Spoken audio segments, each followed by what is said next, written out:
আল্লাহর নবী বলেন, জিবরাইল,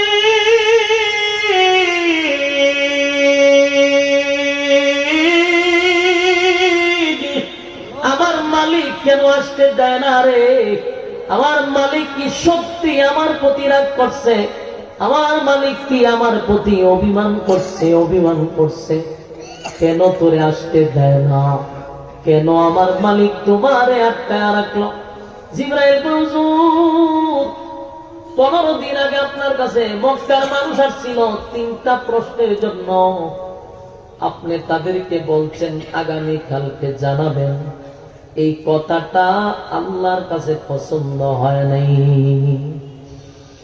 এই মোহনপুরের মায়া, ভালো করে কথাগুলি দিলের কান লাগায় শুনেন এবং অন্তরের ভিতরে গেঁথে রাখেন।